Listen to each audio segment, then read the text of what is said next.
네, 법대로 해라. 예, 진격의 변호사 이승수 변호사 모시겠습니다. 어서 오세요. 변호사님. 안녕하십니까. 저 특검 저것들이요. 윤석열 대통령에 대한 구속영장을 청구를 했어요. 네네. 네. 혐의를 세 가지를 적시를 했다고 합니다. 뭐 네. 아직 아마 그 구속영장 청구서가 송달도 안 됐을 것으로 예상은 근데 됩니다만. 언론은 막 보도하대요. 네. 원래 조은석이 제일 잘하는 게 언론 플레이. 예, 언론 플레이입니다. 아침마다 이렇게 그냥 문자를 보낸다고 하더라고요. 어. 그래서 이거 하는 짓거리를 보면은 참 실력이 없으니까 그런 걸 떼우려고 그러는구나. 이해는 됩니다만 혐의를 세 가지라고 얘기를 합니다. 뭐 직권남용, 네. 그리고 또 허위공문서 작성, 그다음에 특수공무집행방해. 그런데 이 혐의 자체가 사실은 기본적으로 모순됩니다. 왜냐하면 윤석열 대통령 그 체포한다고 이것들이 난리칠 때 네. 처음에 그 공수처가 잡았던 혐의가 직권남용이거든요. 어. 사실은 내란죄에 관련 범죄가 직권남용이다. 그래서 자기네들이 수사하는 기초적인 범죄는 직권남용이고 직권남용을 수사하다 보니까 내란죄가 나와서 그래서 자기네들이 내란을 수사할 수 있다 이런 논리였거든요. 예. 그런데 지금 윤석열 대통령 기소할 때는 직권남용 기소도 안 한 거예요, 사실은. 아, 예. 그래요. 그러면 그때 당시에 지금 특수공무집행 방해에 어떤 그 체포영장의 기초가 된 범죄는 직권남용인데요, 결국에. 예. 그런데 그러면은 직권남용 수사도 안 하고 혐의도 없는데, 권력 남용만. 예, 그렇죠. 그것만 갖고서는 결국에는 내란죄를 수사한 게 되는 겁니다, 결국에. 예. 그러면은 애초부터 체포영장이 불법이었다는 얘기고요. 아하. 체포영장이 불법이면 당연히 적법한 공무집행이 아니니까 공무집행 방해는 성립할 리가 없는 거죠. 아, 그러네요. 그래서 예. 이게 기본적으로 성립할 수 없는 두 가지의 모순된 사실을 적시하고 있는 것이고요. 결국에는 이 논리대로라면 공수처는 여태까지 헛짓한 겁니다. 사실은. 예, 공수처는 아무런 권한 없이 그냥 불법적인 수사를 한 것이고요. 그 말씀 중에 불법적 공무집행은 그 공무집행 방해 그걸 저지할 때 공무집행 방해에 해당하지 않는다. 네, 맞습니다. 그 예를 들어서 경찰관이 공무를 한다고 하는데 보니까 도둑질을 했어. 네.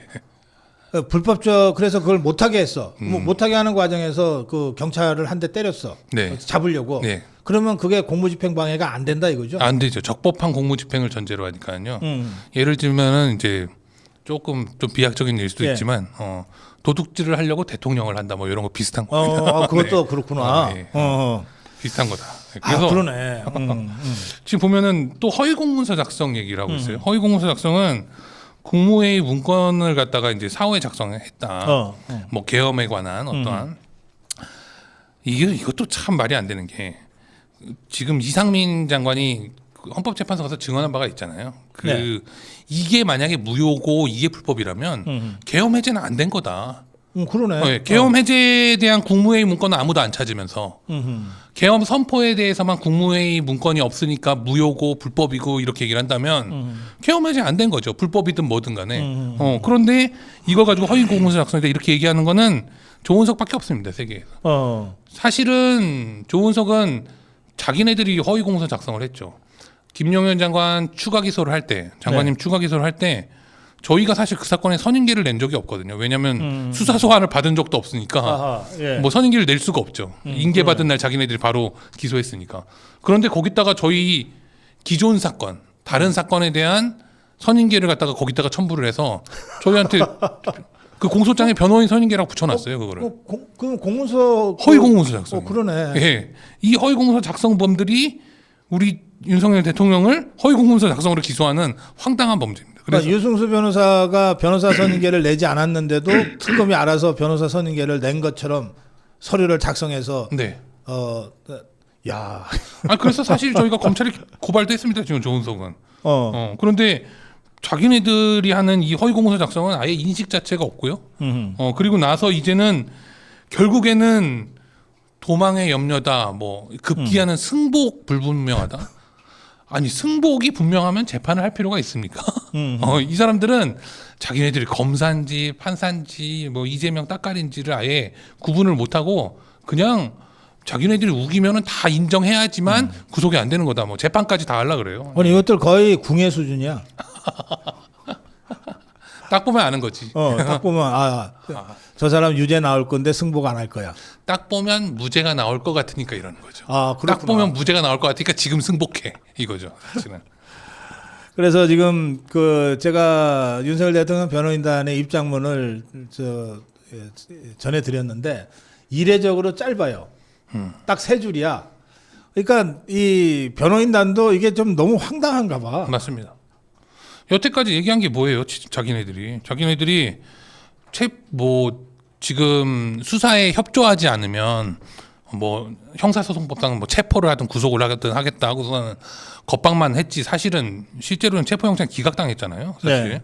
그리고 나서 그 이후에는 어떻습니까? 체포영장이 기각된 이후에는 오히려 수사를 받았어요. 다 받았죠. 그러면은 오히려 체포영장이 기각됐을 때의 사정보다 훨씬 더 도주나 증거인멸의 우려가 적어진 상황이에요. 그렇지, 없어진 거지. 그런데 이제 와서는 구속영장을 청구한다. 근데 참 이걸 갖다가 지금 법리적으로 봤을 때는 여기서 잠깐. 조은석이가 사시하고 한 거 맞아요? 뭐 저는 뭐 사실은 했는지 모르지만 약간 이런 사람은 좀 기자가 좀 어울리지 않나 저는 사실 이 아침마다 제가 기자들한테도 얘기를 들었습니다. 아침마다 문자로 쫙쫙 뿌린대요. 그 사실은 이게 자기네들이 그렇게 얘기했던 조국 사건 때 얘기했던 피의 사실 공표거든요. 사실은. 그렇지. 아침마다 쭉쭉 뿌립니다. 그런데 놀라운 건 뿌릴 게 없으니까 우리가 오늘 뭐 합니다를 뿌리는 거죠. 아, 우리가 오늘 소환한다. 그러니까 뭐 수사를 했는데 어떤 혐의가 밝혀졌다. 이게 아니라 소환한다. 우리가 영장 청구한다. 이거밖에 지금 결국에는 수사는 아무 알맹이가 없는 거예요, 사실은. 그거 참. 그리고 또 이제 계속 블러핑을 하는 게 있지 않습니까? 이것도 마찬가지로 내용은 없죠. 한덕수, 안덕근 뭐 등등 해가지고서는 뭐 우리가 소환한다. 이게 뉴스가 나왔죠. 그 사람들에 대한 혐의나 뭐 아니면은 뭐 관련 범죄 사실은 뭐겠습니까? 자기네들 말에 따르면은 국무회의를 갖다가 뭐 설렁설렁했다 대통령이 뭐 이런 식의 혐의를 갖다 구성하려고 노력을 하는 건데요. 사실은 이거는 기본적으로 너무나 무식한 겁니다. 왜냐하면 국무회의 그러니까 계엄을 선포할 때 이거는 국무회의의 의결을 거치는 게 아닙니다. 심의죠, 심의. 그냥 국무위원들 의견을 들으면 되는 거예요. 그런데 이때 당시에 한덕수가 됐든 누가 됐든 간에 국무위원들이 다 주장하는 게 뭐예요? 나는 반대했다 이거 아니에요. 지금 이재명 무서워가지고. 의견 들었네. 그러면 반대했다는 의견 들었다는 건데 이걸 갖다가 완전히 마치 대통령이 어떠한 국법상 행위를 할 때는 국무위원들의 동의가 있어야 되는 것처럼 착각하고 있는 거죠. 심의권과 의결권은 완전히 구분됩니다. 완전히 다르죠. 예. 그래서 한덕수의 구속을 검토한다 하는 것도 마찬가지죠. 마찬가지로 이 지금 한덕수 구속을 검토한다 하면서 최상목은 얘기를 안 해요 또. 이게 뭐겠습니까? 결국에는 한덕수 당시 대통령 권한 대행이 그 헌법재판관 임명하고 이런 거 애매하게 쓰니까 조은석이 자 우리 이재명 대통령 가까이 거 보십시오. 제가 한덕수에게 응징해 주겠습니다. 우선은 구속 검토하겠다는 거 이거밖에 안 되는 겁니다. 이거. 아 정말로 참 역겹게 그지 없습니다. 자 그런가 하면은 김건희 여사 관련된 그 김건희 특검 이건 뭐 시작하자마자 삼부토건을 뭐 그냥 그 쥐잡듯이 압수수색을 하던데. 네. 근데 뭐 아무것도 없다 그러대요? 이것도 마찬가지죠. 삼부토건을 압수수색했다라는 게 뉴스지. 삼부토건을 압수수색했더니 뭐가 나왔다가 없잖아요. 이상민 장관 자택을 압수수색했더니 돈이 나왔다. 그런데 그러면 반대로 얘기하면 뭐겠습니까? 이상민 장관 자택을 압수수색했더니 실제 압수수색 발부의 근거가 된 혐의와 관련된 건 아무것도 못 찾았다. 돈이 있더라. 그 돈은 갖고 나오지도 못했다. 왜? 혐의랑 관련이 없으니까. 결국에는 마찬가지입니다. 삼부토건 압수수색했다. 이재명 수령님 삼부토건 압수수색했습니다. 이낙연이라고 그러더라고요. 뭐 이런 얘기 하는 거죠. 그러니까 이낙연이 우리 대통령 각하님 애먹였지 않습니까? 근데 그걸 이낙연을 왜 김건희 특검에서 해요? 그러니까요. 일타 쌍피다. 이낙연 특검을 하든지 차라리. 예, 그러니까 결국에는 하나의 압수수색으로 두 가지 충성을 했다. 이런 식의 홍보 말고는 아무것도 없어요. 이건 또 마찬가지로 이 수사 과정에서 나온 아무것도 없습니다. 그리고 제가 아까 하나 말씀을 빼놓고 드렸는데 네. 직권남용 그러니까 진짜 직권남용이 있는 줄 알아요. 그렇지 않습니다. 왜냐하면 이거는 만약에 법적으로 평가를 받더라도 대통령의 계엄 선포 행위가 직권남용이라는 거거든요. 이 내용 자체가 계엄의 일련의 과정이 직권남용이라는 건데 이걸 우리가 뭐라 그러냐면은 일반적으로 직권남용은 이런 경우에 계엄 그 직권남용은 내란 혐의죠. 그러니까 내란 혐의에 흡수되는 관계에 있습니다. 그 과정에 있는 거라서 흡수되는 관계에 있는데 이걸 또 빼가지고서는 직권남용으로 우리는 구속영장 이제 별건으로 하겠다. 이거는 점점 심각하게 가는 거예요. 왜냐하면 예전에 박근혜 대통령 때 뭐 계속 딴 걸로 하다가 직권남용 뭐 이런 걸로 하다가 뇌물죄 갑자기 집어넣은 거는 기존의 수사 결과에서 그래도 다른 사실관계를 하나 끄집어내서 한 거고 이번에 장관님 때는 어떻게 한 겁니까? 일부러 한 거를 갖다가 또 하나 빼가지고 남겨뒀다가 이번에 한 거고 이건 뭐냐 대통령에 대해서 한 거는 이미 수사하고 기소까지 다 끝난 사안을 일부를 그냥 이미 흡수돼서 거기다 평가되고 있어요. 지금 재판을 하고 있는데 그걸 빼가지고 흡수 관계에 있는 걸로 갖다가 별건으로 기소하겠다라고 하는 거라서 여러 가지 문제점이 있습니다. 여러 가지 문제가 있고 법리적으로는 도저히 성립할 수 없는데 조은석이 워낙 무식하다 보니까 그냥 이렇게 하는 겁니다, 사실은.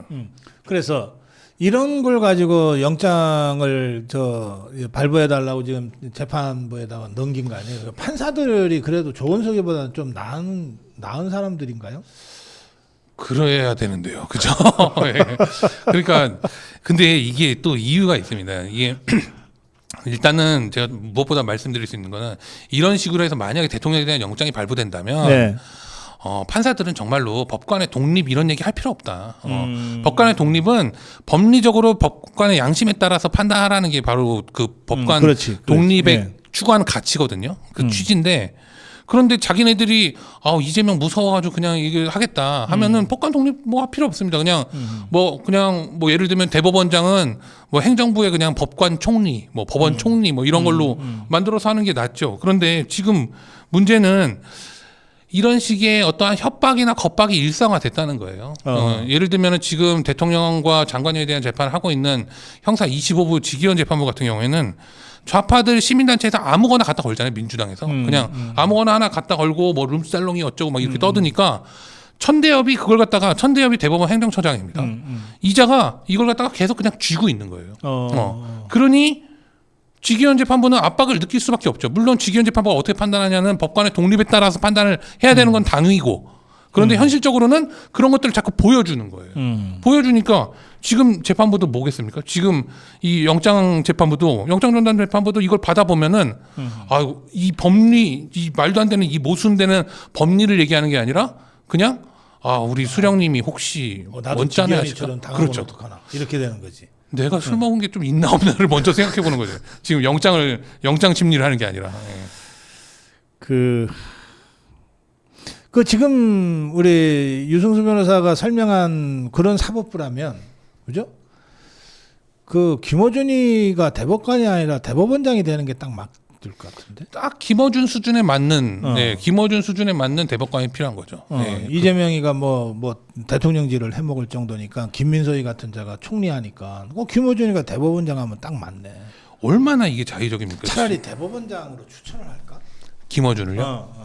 제가 볼 때는 그게 지금 이재명 정부의 국격에 맞다고 생각합니다. 그러니까 그건 맞는 것들끼리 놀게 해야지. 제가 볼 때는 너무 당당하게 김어준이 얘기를 해가지고 김어준은 사실 자기가 좀 과하다고 생각을 하는 것 같아요. 요 수준에는 자기 좀 밑에 있는 사람들이 하는 것도 맞는데 내가 그래도 좀 어려운 역할 한번 해보겠다. 그동안의 선동 기술을 통해서. 아이고 참. 공소 제기 자체가 매우 그 자의적이고요. 하나만 더 말씀드리면 지금 국무위원들을 소환하는 데 있어서도 계속해서 갈라치기 하는 거죠. 어떻게? 뭐 이주호나 뭐 안덕근이나 뭐 이런 사람들은 참고인. 안 부르대. 네. 참고인이라고 참고인으로 마치 대통령으로부터 피해를 입은 사람. 왜? 이 사람들은 계엄에 대해서 사과하고 납작 엎드리고 이런 사람들이니까. 그러니까 여기서 불리한 진술 나오게 해서 뭔가 이렇게 꾸미게끔 하는. 결국에는 이 사법이 완전히 정치화된 겁니다. 이거. 그러니까 저 정도 되면 저것들 다 장관도 해먹고 뭐 총리도 해먹고 그런 정도니까 딱 부르면 나한테 어떤 진술을 원하는구나 정도는 아는 거 아니에요. 맞습니다. 또 검사도 그거를 아예 노골적으로 유도할 수도 있어요. 저것들 수준이. 맞습니다. 그러면 사실 고민되지. 이주호나 뭐 또는 뭐 누구 뭐 이런 사람들 입장에서 아예 뭐 쟤들이 원하는 게 뭐 별것도 아닌데 그냥 한마디 해주면 립 서비스로 해주면 자기는 이제 더 이상 뭐 불려다닐 일이 없는데. 맞습니다. 아이 그날 아무래도 뭐 대통령이 좀 서두른 것 같습니다. 뭐 이런 말 한마디면 된다. 예?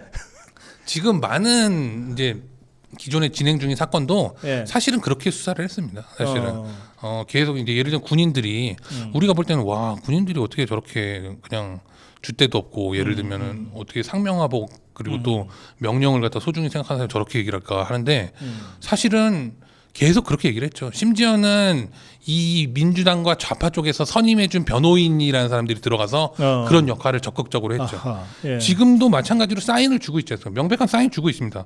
한덕수 총리에 대해서 구속 검토하겠다. 아니 영장 청구하고 싶으면 자신 있으면 하라니까. 근데 검토만 한다는 거예요.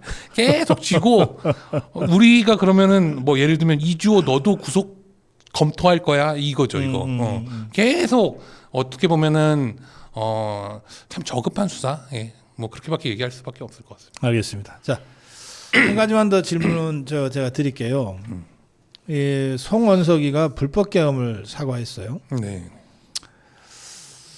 그리고 또 지금 댓글창에도 올라오는데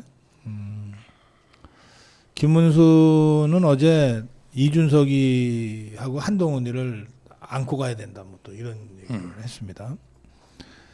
지금 우리 자유파 국민들이 한편으로는 막 너무 분노가 끌어오르고 한편으로는 또 막 혼란스러워해요. 아니 어떻게 그렇게 우리가 믿었던 김문수까지 이런 얘기를 하냐? 그럼 내가 잘못됐나? 내가 그동안 이준석이 절대 안 돼, 한동훈이 절대 안 돼 그랬는데 헷갈리죠. 내가 잘못됐나? 그러다 보니까 야 이거 이제 국민의힘은 이거는 아닌가 봐. 이제 신당밖에 없어. 뭐 이런 얘기들이 막 여기저기서 막 지금 끌어오르고 있는데 이 상황 네. 유승수 변호사는 어떻게 보세요? 일단은 제 김문수 이제 뭐 전 후보님이라고 하겠습니다. 네. 김문수 후보님은 제가 재판을 했었기 때문에 다들 막 그냥 문수 형님 그렇게 불렀어요. 그래서 네. 실제 이 문수 형님이라는 이 호칭이 예. 초등학생들도 그렇게 불렀습니다. 문수 형이 이번에 된대 막 이런 얘기 제가 제 딸한테 들어서 제가 압니다. 그래요. 그래서 이게 엄청 왜 이런 그러니까 김문수라는 사람이 갖고 있던 어떠한 이미지도 있고 그 사람의 어떠한 가고자 하는 방향이 있었기 때문에 지지를 했던 거죠, 사실은. 좌파들의 경우에는 사회주의 국가 건설이라는 근본적인 가치가 있고요. 그걸 공유하기 때문에 자기네들이 뭐 조국혁신당이고 나발이고 뭐 더불어민주당이고 이런 잡정당들이 계속 태어나도 이걸 분열이라고 생각 안 해요. 자기네들은. 예, 그러니까 억셉트가 되는 거죠. 우리 이쪽은 이러한 근본적인 어떠한 이념의 가치를 갖다가 너무 등한시하는 거죠. 지금 김문수 후보의 이러한 행태는 뭐랑 똑같냐면은 한동훈이 아무 컨텐츠 없이 반 이재명 외친 거랑 똑같습니다. 지금 이렇게 가면은 이렇게 가면 뭐냐 그러면 반 이재명은 가치가 될 수가 없어요. 그렇지. 국민들 바보가 아닙니다. 특히나 자유우파 국민들은 너무 똑똑하시고 나라의 미래를 걱정하시는 분들이면 나라의 미래를 걱정하시는 분한테 그냥 반 이재명 가지고 그냥 나 지지해 주세요 하면 아무도 지지 안 합니다. 네. 결국에는 자유민주주의 국가를 수호하고자 하는 가치를 보여줘야죠. 우파 정당이라면. 그런데 그건 아니고 그냥 반 이재명이다. 그럼 반 이재명이면 그 다음에 뭐 한동훈이 되면 괜찮습니까? 뭐 아니면 왜 반 이재명 다음에는 본인이어야 되는지 설명이 안 되는 거죠. 그렇죠. 그러면 결국에는 국민의힘은 뭐냐? 우파 국민들이 보기에는 그 좌파 내에서의 권력 투쟁의 일환일 뿐이에요. 이재명이 안 되고 뭐 이낙연이 돼야 되고 뭐 아니면 김문수가 돼야 되고 이렇게밖에 안 보이는 거죠. 네. 이런 정당을 누가 지지할 수 있겠습니까? 그렇다면은 자유우파 국민들은 이제 상당히 이제 몇 번의 그 위기와 시련을 겪으면서 저는 실력이 매우 성숙했다고 생각합니다. 우리 자유우파 국민들이. 그리고 또 네. 자생적인 어떠한 그런 능력도 마치 그 예전에 병사들이 둔전을 하듯이 우리 스스로가 되게 그 자각력을 갖고 있죠. 그래서 더 이상은 국민의힘의 어떠한 적선 같은 그런 거에 구걸하듯이 그렇게 할 생각이 없습니다. 그래서 마찬가지로 자유파의 진정한 가치를 수호하는 우리 정치 세력을 만들어보자 그런 목소리가 더 타당하게 들릴 거라고 생각합니다. 네. 알겠습니다. 마무리 한 말씀. 네. 지금 윤석열 대통령에 대한 구속영장이 부당하게 청구가 됐습니다. 여러 가지 우리 국민들께서 토요일 날도 엄청나게 또 우리 윤석열 대통령에 대한 지지를 보여주셨는데요. 이러한 것들이 윤석열 대통령 개인에 대한 지지가 아니라는 거죠. 대통령을 통해서 윤석열을 통해서 우리가 자유민주주의 국가를 계속 수호하겠다는 국민들의 의지의 표명이다. 이러한 바람을 담지 못하는 국민의힘은 해체돼야 마땅하다. 그렇게 생각합니다. 알겠습니다. 근데 안철수가 혁신위원장 자리를 사퇴했습니까? 지금 방금 당대표 출마. 네. 이제는 안철수냐 이재명이냐, 안철수냐 문재인이냐를 다시 보는 것 같은 느낌인데요. 저는. 딱 혁신위원장 수락 받고 나서 정말 당을 의사가 장기를 적출하듯이 종기를 적출하듯이 그랬던 때가 한 달 전인가? 언제예요? 3일 전? 3일 전에 그렇게 해놓고 나서 그 혁신위원회 구성도 안 하고 사퇴를 해? 그리고 다시 당대표 도전을 해? 네, 이게 국민의힘입니다. 현 주소입니다. 네. 절레절레입니다. 네, 진계희 변호사, 유승수 변호사 함께했습니다. 고맙습니다, 변호사님. 감사합니다. 네.